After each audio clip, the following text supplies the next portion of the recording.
안녕하세요. 혹시 여러분들 주변에는 공주병 말기에 거짓말쟁이가 있었나요? 아니면 능력도 안 되는데 일만 벌리고 수습은 하지도 않는 그런 뻔뻔한 사람은 없었나요? 저는 그런 사람들에게 장장 5년을 시달리며 살아온 40대 초반의 평범한 여자예요. 빠져나온 지 얼마 되지는 않았지만 그때 생각만 하면 지금도 가슴이 부슬거리고 머리로 피가 몰리는 기분이네요. 그 사람들이 누구인지 궁금하시나요? 바로 저의 시무와 시부였던 사람들의 이야기예요. 그 사이에서 남편이라도 정상적이었다면 다행이었을 텐데 저에게는 그런 작은 행운조차도 없었죠. 남편은 그런 시부모의 성향을 골고루 이어받았거든요. 제가 제 결혼이 사기일지도 모른다고 생각했을 정도로 결혼 전에 남편은 정말 제게 잘해줬어요.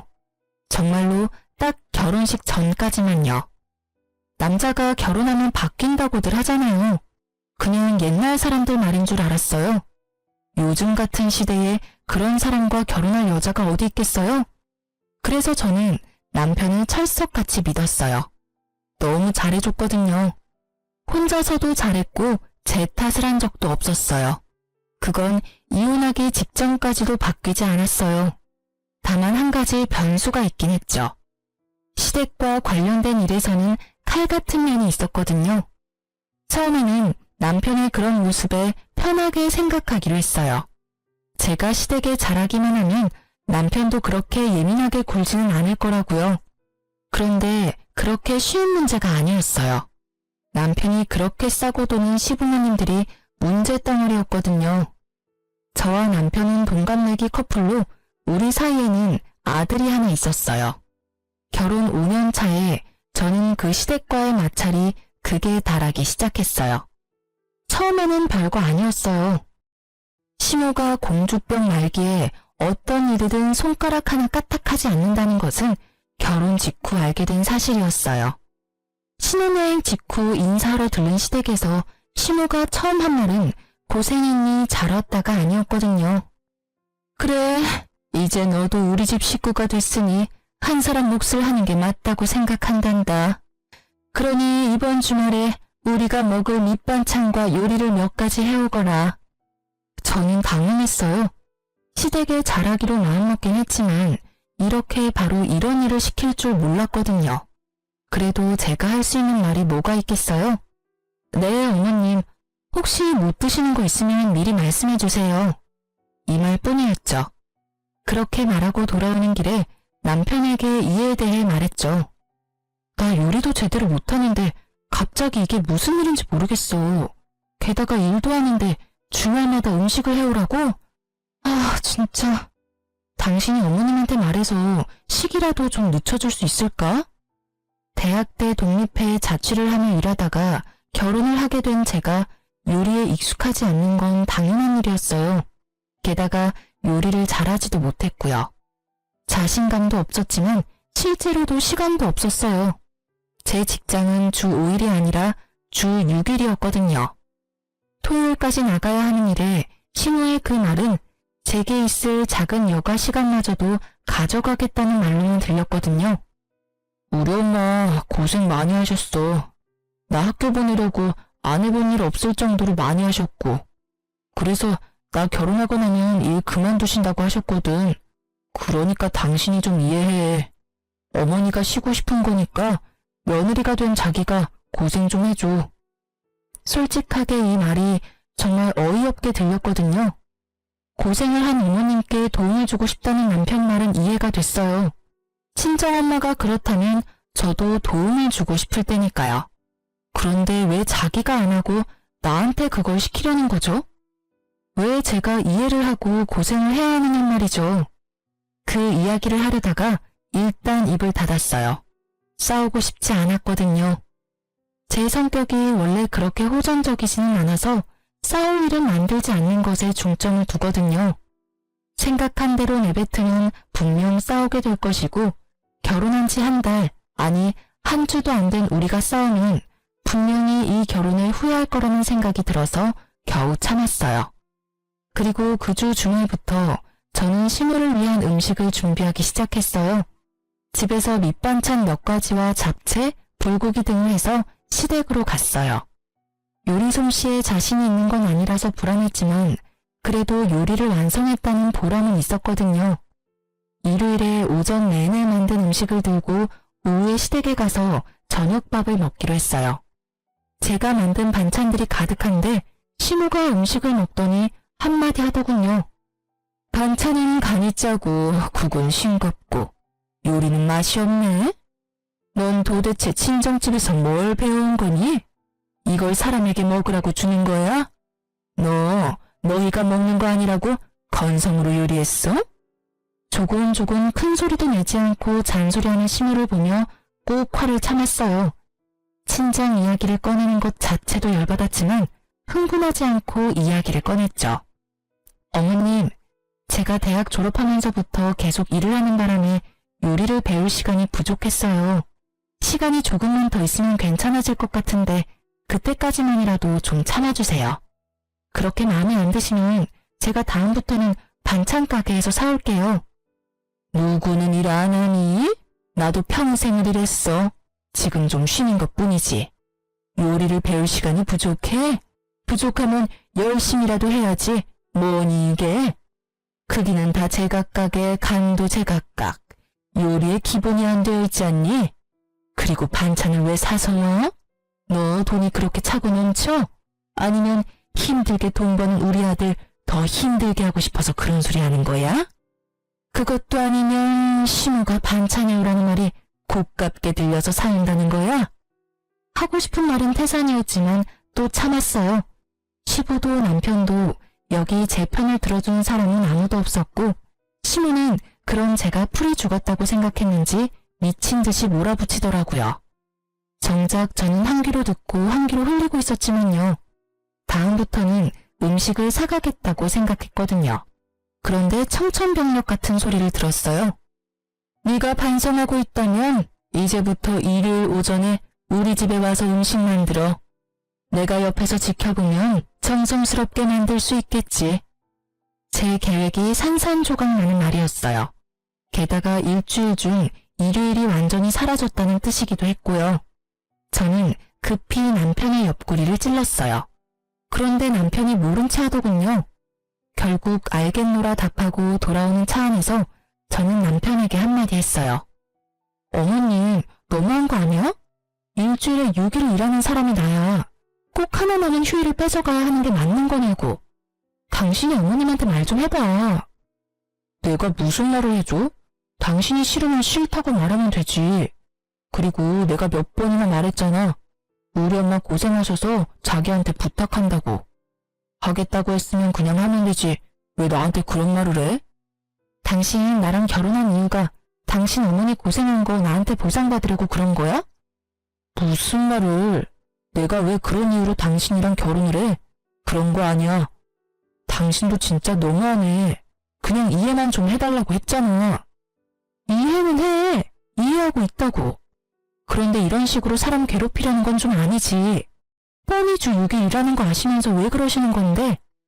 그리고 당신이 내 사정 뻔히 알면 안 된다고 말이라도 해주던가. 어머니 힘든 거 이해하는데 왜 그 보상을 나한테 시키냐고. 당신이 직접 하면 되지. 며느리가 식모야? 내가 당신네 집 하녀야 뭐야. 결국 시모 편드는 남편 때문에 저의 인내심은 극에 달했고 큰 소리를 내지르고 말았죠. 제가 이렇게까지 화내면 남편도 화낼 거라 생각했는데 무슨 일인지 답을 안 하더군요. 그렇게 집으로 돌아와서는 아예 아무것도 듣지 못한 것처럼 아무 일 없이 행동하더라고요. 제 말을 싸그리 무시하는 것만 빼면요. 무슨 말을 해도 돌아오지 않으니 저도 실력 행사에 나서기로 했어요. 참는다고 해결된 문제는 아니라고 생각했거든요. 제가 선택한 방법은 상대방이 나가 떨어지도록 만드는 거였어요. 그 다음 주부터 아예 음식을 엉망진창으로 했어요. 아니지, 모양은 예쁘게, 맛은 더럽게 없게 만들었죠. 짜고 맵고 신 음식들을 골고루 만들어냈어요. 그런데 알고 보니 시모가 저를 시댁으로 부른 이유는 따로 있더라고요. 제게 집안일까지 시키려고 하더군요. 그런데 더 열받는 게 뭔지 아세요? 제가 땀 뻘뻘 흘리며 세면대며 싱크대며 청소하는 사이에 시모는 소파에 누워서 얼굴에 팩 붙이고 드라마 시청을 하더라고요. 며느리가 식모라도 되는 양 말이죠. 그래서 청소도 중간부터는 대충 했어요. 화장실 청소할 때 일부러 변기 닦던 솔로 세면대 닦고 샤워부스 닦고 다 했거든요. 그걸 보던 시모가 저한테 소리를 지르더라고요. 예, 너 변기 닦던 솔로 세면대를 닦으면 어떡하니? 아, 어떻게 청소에 기본도 안 된 애가 시집을 갈 생각을 해? 아이고, 며느리를 잘못 들여도 한참 잘못 들였어. 어떻게 저런 게 들어와서 사람 속을 뒤집어놔? 할 줄 아는 게 어째 하나도 없는 거야? 죄송해요. 시키는 일이 많아서 빨리 하려다 보니 어쩔 수 없었네요. 아, 그러고 보니까 세탁기랑 건조기도 봐야 하는데? 저는 일부러 연장 뒤집어놓듯 웃으며 이야기하고는 급한 척하며 세탁기 쪽으로 갔죠. 그리고 시모에게 크게 소리쳤어요. 어머님, 죄송해요. 검은색 바지랑 흰색 옷을 같이 빨았는데 물이 들었어요. 아, 건조기에 넣었던 아버님 바지도 줄어들었는데 어떡하죠? 제 말에 시모가 또 후다닥 달려와서는 한참을 소리쳤어요. 너 일부러 이러는 거니? 세탁기에 색깔 빨래 따로 하는 건 기본이잖아. 그리고 건조기 돌릴 때도 안 되는 것부터 확인하고 넣었어야지. 죄송해요. 제가 시간이 너무 촉박해서요. 오늘 저녁에 약속이 있는데 이 짧은 시간에 밑반찬에 요리며 화장실 청소, 싱크대 청소, 빨래까지 하려니 정신이 없었네요. 그러게 왜 일요일에 약속을 잡아? 일요일은 시댁 오는 날이라고 내가 말했지? 그런데 제가 6일을 일을 하니까 약속 잡을 시간이 없었어요. 어머님은 모르시겠지만 오늘 저녁에 저희 친정아버지 생신이거든요. 그래서 가족들이 모이기로 해서 뺄 수 없거든요. 넌 네 가족만 중요하고 우리는 중요하지도 않니? 우리하고 한 약속이 먼저지. 네 아버지 생신 축하면 다른 날 해주면 될 걸 왜 굳이 일요일 저녁으로 시간을 잡아? 그리고 너 매번 맞벌이로 하는 걸로 넘어가려고 하는데 네가 도대체 얼마나 번다고 생색이야? 며느리 복도 없는 내가 잘못이지. 어머님이랑 제가 언제 약속을 했나요? 어머님은 저한테 그냥 오라고만 하셨잖아요. 제가 그날 무슨 일이 있는지 물어보지도 않았고요. 그러면 다음 주 일요일에는 약속을 잡을 거니까 그날은 좀 빠질게요. 선약이 있으면 빠져도 되는 거 맞죠? 야, 너 지금? 시모는 어이가 없어도 한참 없는지 말도 잊지를 못하더군요. 하긴 속으로 욕을 한 바가지 하고 싶었을 거예요. 그치만 제가 그 욕 들을 필요는 없잖아요. 어머님은 며느리 복이 없는 게 아니에요. 매주 반찬 만들어 오는 며느리가 요즘 세상에 어디 있다고요? 그럼 다음 주는 좀 쉴게요. 어머님이 알아서 음식 만들어 드세요. 저는 그렇게 말하고 시댁에서 나왔어요. 하지 말아야 할 말을 했다는 생각보다 지금 이 순간에 개운함이 더 컸죠. 어른한테 대들고 싶지는 않았지만 상황이 상황이었으니까요. 시모의 저런 모습들이 저를 교육시키려 한 것처럼 보였거든요. 하라고 하면 무조건 해야 하는 그런 사람으로요. 그런데 그게 며느리인가요? 그건 고용인과 고용주 사이잖아요. 저는 시모의 그런 행포에는 맞춰줄 수 없었어요. 그리고 그날 저녁에 남편이 집에 와서 저한테 한바탕 쏟아내더라고요. 당신 도대체 어머니한테 뭐라고 했길래 어머니가 알아놓으셔? 오늘 아침에 무슨 일이 있었던 거야? 어머니는 당신이 어머니한테 도를 넘은 말을 했다는데 사실이야? 도를 넘은 말? 당신은 내가 아무렇지도 않은 일에 도 넘은 말 내뱉는 사람이라고 생각해? 제 말에 남편이 당황하더군요. 내가 아무것도 아닌 일에 도가 넘는 말에 대는 그런 여자로 보이냐고. 남편은 제가 절대 그런 사람이 아니라는 걸 알 거예요. 남편이 흥분하면 그걸 가라앉히는 게 항상 제 역할이었으니까요. 게다가 도가 지나친 말을 하지 않았고 남편에게는 싸울 거리도 주지 않았기에 저희는 연애 기간에도 남들 다 아는 사랑 싸움 한 번 한 적 없었어요. 그걸 알고 있는 남편은 제 말에 당황한 거예요. 그건 아니지. 그런데 어머니가 그런 말을 하시잖아. 어머니가 나한테 거짓말을 할 필요가 어디에 있어? 어머님이 뭐라고 하셨는데? 내가 아무 이유도 없이 어머님한테 나쁜 소리 했다 그러셔? 오해가 있겠지. 아니면 당신이 일을 하기 싫어서 그런 말을 했다거나 그런 일도 있으니까. 당신 오늘 무슨 날인지 알아? 결국 제 입에서 남자들이 무서워하는 문장이 튀어나왔죠. 남편이 곰곰이 생각하더니 잘 모르겠다는 어색한 표정을 짓더군요. 오늘이 무슨 날이건 그게 무슨 상관이야. 지금 우리가 대화하는 건 당신이 우리 어머니한테 막말을 해서 그런 거고, 솔직히 당신이 오늘 기념일 때문에 화가 났었어도 어머니한테 화내면 안 되지. 솔직히 당신 요즘 우리 어머니한테 너무하잖아. 너무해? 지금 내가 당신 어머니한테 너무하다는 말 한 거야? 진짜로 너무한 게 누군데? 당신 오늘 우리 아버지 생일인 거 정말 까맣게 잊어버린 거야? 네 어머니 마음 아파 알아놓은 것만 눈에 들어오고 네 장인어른 생신은 아예 머릿속에서 삭제했어? 너한테 내가 고작 그 정도밖에 안 되는 거야? 오늘 어머님이 나한테 뭘 했는 줄 알기나 하고 나한테 따지는 거야? 음식에 청소까지 시키길래 오후에 아버지 생신이라고 빨리 가겠다고 했더니 어머님이 뭐라고 했는 줄 알기나 하냐고. 시댁 일이 선약인데 왜 약속 잡았냐고 따지더라. 그게 내 오해야? 어? 정말 분노의 샤우팅이었죠. 그렇게 제가 소리 지르자 남편이 조용해졌어요. 자기 생각에도 그건 아니라는 생각이 들었겠죠. 알고 나니까 좋아? 왜? 또 나한테 따져봐. 큰 소리 치면서 말해보라고. 어이가 없어서. 앞으로 나 절대로 시댁 안 갈 거니까 알아서 해. 그리고 사람이 일을 해주면 돕는 신용이라도 하던지, 미안하다, 잘했다, 수고했다 말이라도 해주던지. 사람을 식물마냥 부리고는 뭐? 며느리 복이 없다고?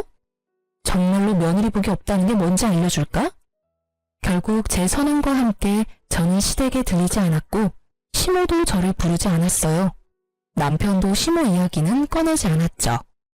솔직히 내지르면서 불안하기는 했는데 그래도 참고 사는 건 정말 안 되겠다 싶었거든요. 이러다 진짜로 붙잡혀 살게 되겠다 싶은 생각이 들었으니까요. 불안해하면서 벌인 일이었지만 생각보다 결과는 나쁘지 않았죠. 하지만 그 뒤에 올 일들은 더 나빠졌어요. 결혼 5년 차에 상황이 정말 급변하게 됐거든요. 여보, 우리 본가에서 부모님이랑 같이 살지 않을래? 당신 화도 이제 좀 가라앉았고 어머니도 당신에게 미안해하고 있고. 합가하자고?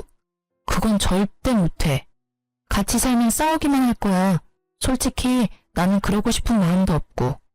무슨 생각 때문인지는 모르겠지만 난 반대야.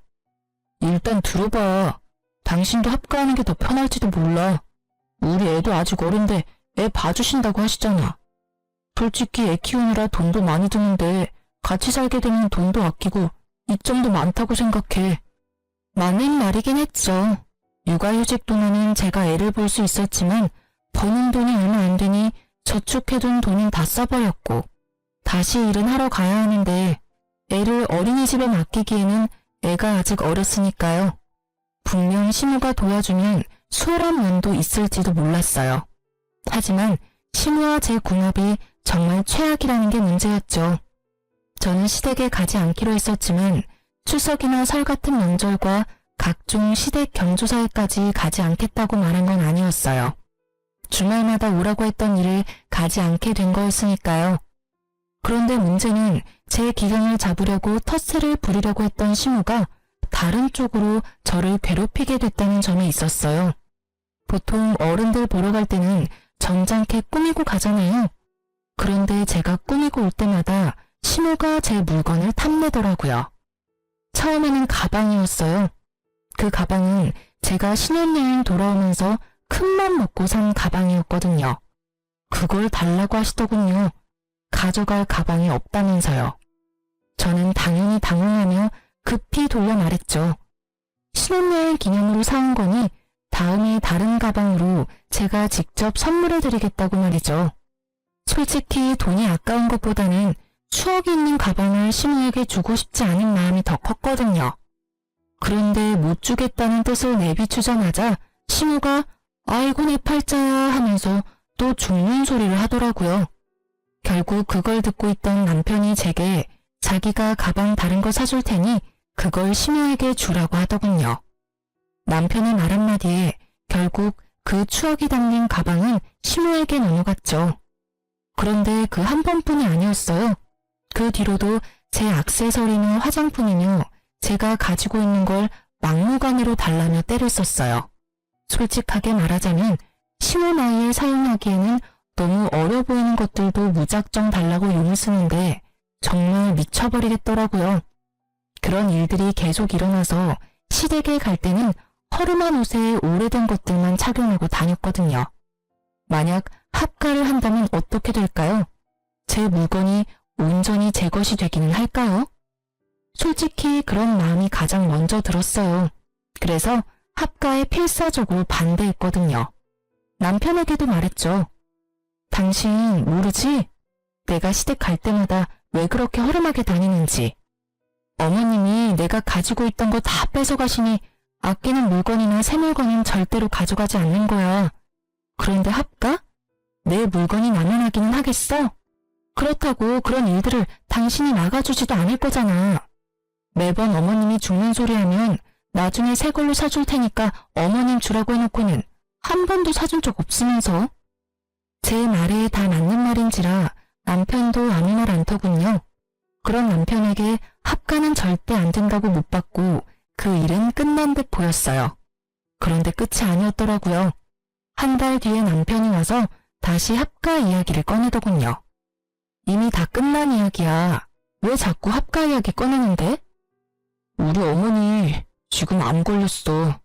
얼마 전에 건강검진 갔다 왔는데 암이래. 그런 어머니한테 혼자서 밥 차려 먹으라고 어떻게 그래. 당신이 좀 도와줘. 응? 암이라는 이야기에 저도 덜컥 겁부터 났어요. 요즘 세상에 암이 그리 희귀한 것도 아니지만은 그렇다고 해도 죽을 병에 가까운 이미지이긴 하잖아요. 많이 안 좋으셔? 생각보다 안 좋다고 하더라고. 대신 집에서 잘 챙겨 먹고 잘 쉬어야 치료도 잘 된다는데. 아무래도 혼자서는 힘드시잖아. 아버지도 사업하시느라 여기저기 바쁘시고. 당신이 좀 도와주면 안 될까? 저는 고민했지만 고민해서 될 일이 아니라고 생각했어요.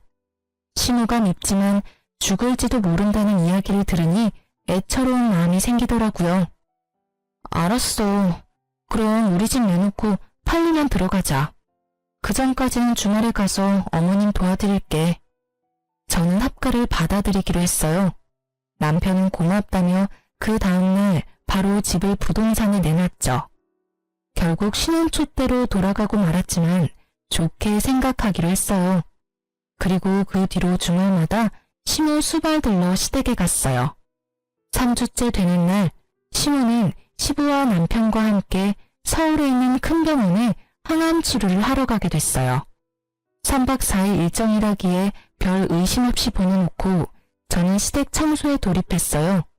암 환자에게 더러운 집에서 지내게 할 수는 없으니까요. 그런데 시부 책상을 청소하다가 시부가 진 빚의 존재를 알게 되어버렸죠. 사업을 하신다고 하셨는데 몇 번이나 사업 종목이 바뀌었거든요. 솔직히 저는 시부가 사업을 하는 게 아니라 일을 안 하는 백수인데 며느리 복이 그래서 사업한다고 속인다고 생각했거든요. 그런데 그 생각이 훨씬 나을 뻔했더라고요. 시부가 가지고 있는 빚이 정말 어마어마하더군요. 매달 그걸 어떻게 갚고 있는지조차 이해가 안 갈 만큼 돈이 나가고 있었어요. 그걸 보고 저는 또 한 번 기분이 안 좋아졌어요. 시부의 빚이 곧 우리의 빚이 될 날이 다가올지도 모르니까요. 게다가 시모는 죽을 날 받아놓은 환자고. 그렇게 생각하니 진짜 지금 하는 청소도 왜 하는가 싶을 정도로 의욕이 사라져버렸어요. 그때 저희 부모님에게 연락이 왔어요. 딸, 요즘 많이 힘들지? 힘들긴 한데 뭐 괜찮아. 그런데 무슨 일로 전화했어? 내일 너희 아버지랑 제주도 가잖아. 너희 오빠 가기로 해놓고는 못 간대서. 혹시 너 시간 괜찮으면 같이 갈래? 기회이긴 했어요. 시부모와 남편은 4일 동안 집에 오지 않을 것이고 저와 아이 둘이서 친정 부모님과 1박 2일 정도만 있다 가더라도 기분 전환에는 충분할 것 같더라고요. 저는 집으로 가서 부랴부랴 준비했어요. 사실 원래는 제가 가기로 한 거였어요. 시모가 아프지만 않았다는 말이죠. 그런데 날짜 딱 맞춰서 시모가 병원에 가줬으니 저에게는 다행인 상황이잖아요. 평일에다가 성수기가 아니었던지라 티켓은 다행스럽게도 남아있었고 저는 아이와 둘이서 친정 부모님 모시고 제주도로 떠났어요. 두 분 결혼 기념일이었는데 제가 고생하는 거 알고 계셨는지 저한테 신경을 많이 써주더라고요. 그런 부모님한테 고맙기도 하고 죄송하기도 하고 그렇게 두 분 따라다니며 사진사를 자처하고 있었는데 폰 카메라 너머로 제 두 눈을 의심할 광경이 펼쳐지고 있었어요. 외손주와 함께 있는 부모님 너머로 사진을 열심히 찍고 있는 시모와 시부 그리고 남편의 모습이 제 카메라에 찍힌 거죠. 저는 동영상으로 그 광경을 계속 찍었어요. 제가 잘못 본 게 아닌가 싶었는데 아니었어요. 정확하게 시모 시부 남편이었어요. 그제야 제가 당했다는 생각이 들더군요. 시모가 암에 걸렸다는 것 자체가 거짓말인 거더라고요. 합가를 위한 거짓말. 게다가 이번에는 남편도 그 계획에 한몫했다는 거에 제가 더 배신감을 느낀 건 어쩔 수 없는 당연한 일이었어요. 합가를 절대 하지 않겠다고 했으니 남편이 술을 쓴 거예요. 시모가 암에 걸렸다고 하면 거절하지 못할 거라는 걸 알고 한 거짓말. 저는 온몸의 피가 거꾸로 솟는다는 게 어떤 것인지 남편과 시댁 덕분에 알게 됐어요. 당장 가서 따질 수도 있었지만 그러지 않았어요. 대신 내일로 끊어놨던 표를 모레로 바꿨죠. 일정을 더 길게 잡고 저는 잠수를 탔어요. 남편에게 연락을 하지 않았죠. 그리고 시부모와 남편이 제게 거짓말하고 떠난 지 4일째 되던 날, 오후부터 남편에게서 전화가 미친 듯이 오더군요. 문자도 계속 들어왔어요. 화를 내는 문자였어요. 어디냐, 집을 이 꼴로 해놓고 어딜 간 거냐, 엄마 아픈데 너 도대체 뭐 하는 거냐 등등. 되지도 않은 거짓말을 들먹이며 저를 찾는 남편 새끼 연락은 모조리 다 씹어버렸어요. 대신 평소에 하지 않는 SNS를 열심히 했어요. 사진도 올리고 동영상도 올리고. 그러자 남편님은 더 화를 내며 연락을 해오더라고요. 남편 새끼 화를 어느 정도 돋군 후에 저는 남편님에게 문자로 동영상과 사진을 보내줬어요. 시부모와 남편이 제주도에서 열심히 놀고 있는 모습이 찍힌 걸로요. 제가 그걸 보내고 나자 남편의 연락은 결이 바뀌었어요. 오해가 있다. 당신이 생각하는 그런 거 아니다. 그러니 얼굴 보고 이야기하자. 남편놈이 급한지 계속 그렇게 연락을 해오더라고요. 저는 여전히 답을 하지 않았고 친정 부모님과 느긋하게 돌아왔어요. 돌아온 날은 화요일 낮이었고 당연히 남편은 일하러 가고 없었죠. 저는 천천히 그리고 꼼꼼하게 제 물건부터 챙겼어요. 그리고 우리 아들 것도 챙겼죠. 그렇게 짐 다 챙겨서 저는 친정으로 돌아왔어요. 친정에는 엄마가 제 방을 만들어뒀어요. 제주도에서 이야기를 다 했거든요. 엄마가 무척 화내며 무조건 제게 돌아오라고 했었어요. 그렇게 집으로 돌아가고 그날 저녁 남편에게서 미친 듯이 연락이 오더군요. 당연한 일이었죠. 마누라랑 애 짐은 쏙 빠져나갔으니 얼마나 놀랐겠어요? 그러니 미친 듯이 연락이 온 거죠. 저는 태연한 목소리로 전화를 받았어요. 20통의 전화를 무시하고 받은 전화였어요. 여보, 도대체 연락이 왜 이렇게 안 된 거야? 그리고 집에 있던 짐은 다 어디 갔어? 어디 가긴? 다 뺐어. 나 당신이랑 살고 싶지 않으니까 사진 봤으면 이유는 따로 설명 안 해도 되지? 여보, 잠깐만. 나도 할 이야기 있어. 그러니까 일단 와서 얼굴 보고 이야기해. 내가 다 설명해줄게. 알았어. 그러면 시댁에서 볼래? 어차피 두 분도 아셔야 할 일이고 두 분도 무관한 일도 아니니까. 저는 곧바로 시댁으로 향했어요. 시댁에 가니 시모와 시부 남편이 앉아있더군요. 여보, 어서 와. 내가 다 설명할게. 설명이 왜 필요해? 난 내가 본 것만 믿어. 당신이랑 어머님, 아버님이 항암 치료 간다더니 병원이 아닌 제주도에서 찍힌 거. 이제 곧 죽을 사람이라면서 제주도에서 열심히 놀고 계셨지. 그리고 당신은 열심히 사진 찍고 있었고. 여보, 미안. 남편이 말을 채 끝내기도 전에 시모가 제게 표독스런 얼굴로 말하더군요. 네가 왜 미안하다고 하니? 전부 다 저 애가 잘못한 거잖아. 네가 처음부터 내 말 잘 듣고 시댁에 충실했으면 이런 일 생기지도 않았어. 네가 뭔데 우리 귀한 아들을 추궁하는 거야? 네가 뭐가 잘났는데, 응? 언제 제가 잘났다고 했어요? 어머님 아들이 못난 거겠죠. 마누라 시댁 식모로 드리려고 열심히 거짓말해서 합가까지 하도록 만드는 남편이 어딨어요? 암에 걸려? 거짓말도 정도껏 해야 넘어가든지 말든지 할 거 아니야. 그렇게 부모님이랑 같이 살고 싶으면 당신 혼자서 같이 살아. 나랑 내 아들까지 그 거짓말에 끌어들이지 말고. 그 나물에 그 밥이라더니 세상에. 거짓말하는 것도 어쩜 그렇게 모자가 똑같을까? 너 지금 말 다 했어? 이 싸가지 없는 년이 어른한테 못하는 말이 없네? 어른이 어른 같아야 말이죠. 어디 가서 말하고 싶으면 실컷 하세요. 저라고 말 못할 것 같아요? 어머님이 저를 식모처럼 부리고 싶어 안달이나서 암 걸렸다는 거짓말로 쇼를 하는 바람에 내가 이혼했다. 이렇게 말해줄 테니까. 너 어른한테 그게 무슨 말버릇이야? 이런 말다툼은 그만하시죠. 저도 여기 온 이유 따로 있어요. 여기 온 이유? 당신 나랑 대화하려고 온 거 아니었어? 내가 당신이랑 대화를 왜 해? 당신 입에서 나올 거짓말들을 어떻게 믿어? 당해보니까 그런 생각이 들더라고.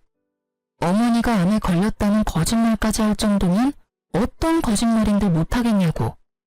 앞으로도 당신 말 들을 생각은 없고 내가 여기 온 건 내가 어머님한테 뺏긴 거 돌려받으러 온 거야. 저는 그렇게 말하면서 시모 드레스룸으로 성큼성큼 걸어갔어요. 뒤에서 시모가 와서 말렸지만 시모를 뿌리치고 제가 찾던 것을 다 골라 가져왔어요.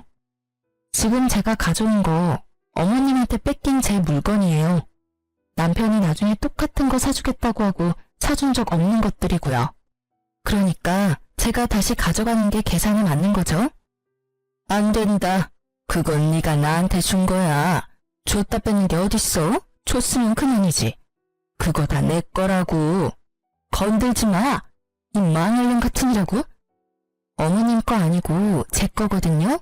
저는 준 게 아니라 어머님한테 강제로 뺏긴 거예요. 그리고 그거 산 돈이 다 제 월급에서 나온 돈이거든요. 못해도 1,000만 원 되는 금액을 썼는데 그럼 현금으로 주실 거예요? 그리고 망할년? 누가 망할년인데요? 제가 아니라 어머님이겠죠. 며느리를 식모처럼 부리고 결국에는 거짓말까지 줄줄이 해대는 사람이 망할년이 더 어울리지 않나요? 그리고 당신이 말해봐. 똑같은 거 사준다고 해놓고 입 싹 닫았잖아. 이거 놔두고 가면 당신이 현금 나한테 줄 거야? 남편이 아무 말 못하더군요. 저는 한숨 쉬며 시모에게 말했어요. 봤죠? 남편이 현금으로 안 주는 거면 제가 직접 가져가는 수밖에 없네요. 그리고 예전부터 말씀드리고 싶었는데 나이값 좀 하세요. 이런 거 가지고 다닌다고 어머님 나이가 30대로 돌아갈 줄 아시나 본데 그거 완전한 착각이거든요. 아, 그리고 이 가방은 어머님 쓰시던지 버리던지 마음대로 하세요. 제가 시모에게 던진 것은 제일 처음에 시모에게 빼앗긴 가방이었어요. 신혼여행 기념으로 샀던 가방이요. 처음에는 그걸 제일 먼저 돌려받고 싶었는데 이제 필요 없게 됐거든요. 그 가방의 가치는 신혼과 사랑의 추억이었는데 이제 그딴 거 없어졌으니까. 저한테 휴지 조각보다 못한 물건이에요. 그러니까 어머님 가지세요. 필요 없으면 버리시고요. 제 말에 남편이 당황한 듯 저한테 말하더군요. 여보, 당신 진짜로 이혼 생각하는 거야? 내가 거짓말한 건 정말 잘못했어. 그렇지만 그렇다고 그거 한 번으로 이혼은 너무하잖아. 나한테도 기회를 줘야지. 기회? 기회 같은 소리하고 자빠졌네. 이 정도로 큰 거짓말로 사람을 속였으면서 기회? 난 사기꾼한테 기회를 줄 정도로 착한 사람이 아니거든? 지금 당장 다 뒤집어 엎어버리고 싶은 거 꾹 참고 있으니까 더 이상 내 성질 돋구지 말고 찌그러져 있어. 제가 화내는 걸 처음 목격한 남편이 너무 놀란 나머지 딸꾹거리며 제게서 물러서더군요. 사람이 참는데도 한계가 있는 법이거든? 사람이 좋게 넘어가려니까 호구로 보고 지랄이야. 누군 화를 못 내서 가만히 있었겠어?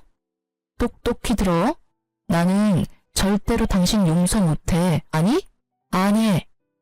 남편을 향한 막말에 시모는 거의 졸도하듯 주저앉았고 저는 그 사람들 다 놔두고 그 집에서 나왔어요. 속이 어찌나 시원하던지. 그러고 이혼 소송이 진행됐어요.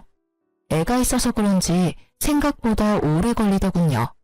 제게 호되게 욕을 얻어먹은 남편놈은 그때 제 모습에 놀란 건지 이혼을 최대한 빨리 하려 노력하더군요. 그렇게 한 달쯤 지난 어느 날 남편에게 연락이 왔어요. 제발 한 번만 만나달라고요. 갑자기 저 자세로 나온 이유가 궁금해서 만나러 갔는데 뜻밖의 말을 하더군요.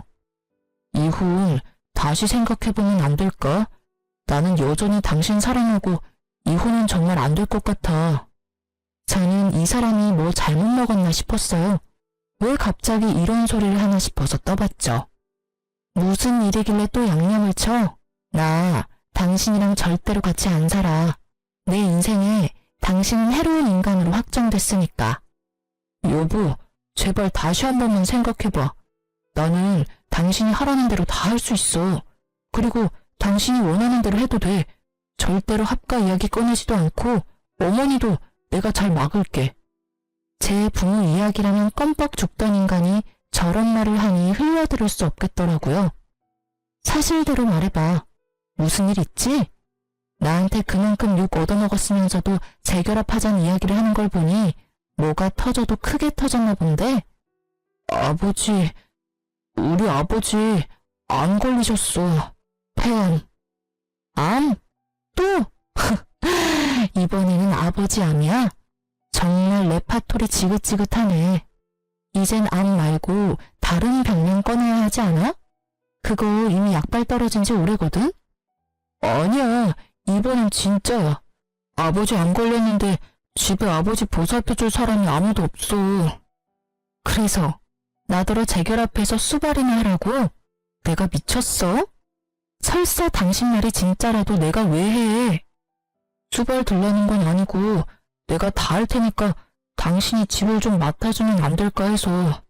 낮에는 어차피 어머니가 병간호 할 거고 저녁에는 내가 갈 거야.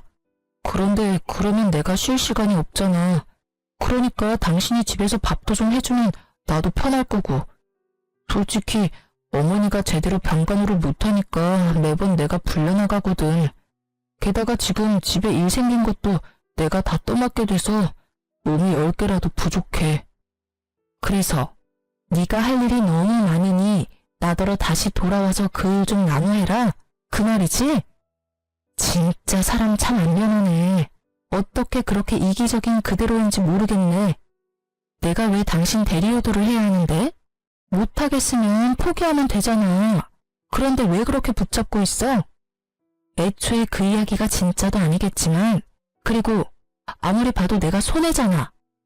당신이 손해볼 일 아니야. 그냥 당신이 돌아오기만 하면 나도 힘낼 수 있고 아이도 아빠 곁에서 더 안정적으로 클 거고. 헛수작 부리지 말고 그냥 가. 나한테 부탁해서 될 일 아닌 거는 알고 있지? 효도를 하고 싶으면 네가 직접 가서 해. 당신은 그게 문제야. 알아? 당신이 해야 할 일을 매번 다른 사람한테 떠넘기잖아. 그리고 나는 당신 이야기 못 믿어. 믿고 싶은 마음도 없고. 솔직하게 말해서 그렇게 크게 거짓말한 사람을 다시 믿는다는 게 더 어려운 일 아니야? 나는 죽었다 깨어나도 당신 말 못 믿어. 그리고 당신 말 따를 이유도 없고. 그러니까 여기서 삽질하지 말고 차라리 그 시간에 다른 사람이나 찾아. 저는 그렇게 말하고 남편을 버려두고 나와버렸어요. 양치기 소년의 이야기가 생각나더라고요. 양치기 소년의 거짓말에 반응하던 마을 사람들의 기분을 알 것 같았죠. 누가 저 말을 믿겠냐고요. 그래도 혹시나 해서 수소문해 봤더니 시부가 진짜로 암에 걸리긴 했더라고요. 그리고 시무가 시부 수발을 드는 것도 사실이었고요. 남편놈이 거짓말은 하지 않았지만 그렇다고 모든 걸 이야기한 게 아니란 것도 알았죠. 이혼 전에 제가 발견했던 시부의 빈말이에요. 사업한다고 여기저기 돈 빌리는 바람에 생긴 빚이었는데 전 남편이 그걸 갚으려고 현재 투잡, 쓰리잡까지 뛰고 있다고 하더군요. 우리가 같이 살던 집까지 팔았는데도 그 빚이 충당이 안 돼서 결국 저녁과 야간 시간대에 일을 한다고 하더군요. 그 소문을 들으니 남편놈이 제게 와서 그렇게 애절하게 말한 이유를 알겠더라고요. 시부가 벌려놓은 일도 수습해야 하는데 시모는 아예 아무것도 할 줄 모르고 자기 얼굴만 보며 꾸미기 바쁘니 남편놈이 속 답답한 것도 이해가 되긴 했어요. 그렇다고 제가 가서 도와줄 일은 아니죠. 저와 남편은 이제 남남이잖아요. 남의 집 사정에 왜 발을 들이겠어요? 어쨌든 시모는 결혼 초부터 군기 잡으며 자기 수발 들도록 만들려다가 결국은 본인이 직접 수발 들게 됐어요. 며느리 합가시키려고 암 환자 흉내내더니 결국은 진짜 암 환자 수발을 들게 됐으니 이 정도면 정말 자기가 뿌린 씨앗이죠. 그게 아니라면 천벌일지도 모르겠네요. 저는 아들과 그 집에 나와서 아무쪼록 잘 살고 있어요. 솔직함을 더하자면 물론 순탄하지만은 않았지만 만약 제가 이혼을 하지 않았다면 저 수발과 사업빚이 모두 저에게도 돌아왔을 거라는 생각에 오싹하긴 하더군요. 지금의 시댁 상황을 생각하면 순탄하지 않았던 그날들도 감사해야 할 날들이라는 생각이 들어요. 게다가 지금은 그런 힘든 일들도 다 지나가고 어느 정도 자리를 잡은 상황이거든요. 친정과 친구들이 제일 많이 도와줬어요. 혼자 애를 키우는 것도 쉬운 일은 아니었지만 그래도 주변 사람들의 도움으로 잘 컸다고 생각해요. 만약 홀로 되는 것이 두려워 이혼을 선택하지 않았다면 발바닥에 땀나도록 고생하고 있던 건 제가 되었을지도 모르죠. 만약 남편에 대한 사랑과 신뢰가 있었거나 시부모에게 많은 관심과 배려를 받았다면 그 고생마저도 기꺼이 했을지도 몰라요. 그렇지만 제가 그 집안에서 떨어져 나가도록 만든 건 명백하게 시부모의 남편이었잖아요. 제게는 그 사람들 위해 저를 희생할 이유가 단 하나도 없었어요. 아픈 시부를 놔두고 이혼했다는 말을 사람들에게 들을 때마다 저는 그렇게 이야기해줬어요.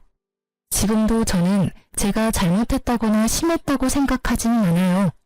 신뢰와 애정을 먼저 저버린 건 그 사람들이잖아요. 제가 그 사람들을 위해 뭔가를 해줄 필요 따위 없다고 생각해요. 저는 거짓말이 모두 나쁘다고 생각하는 건 아니에요. 걱정하는 마음으로 진실을 말하지 못할 때도 있고 거짓이 상대방을 더 이롭게 할 수도 있다는 것도 알고 있어요. 다만 자신의 이익만을 위해서 상대방에게 거짓말을 하는 행위는 절대로 용서받을 수 없다고 생각해요. 아마 저의 이런 마음은 절대로 변하지 않을 거라고 생각해요. 그만큼 제가 당한 일은 제게 큰 충격을 줬으니까요.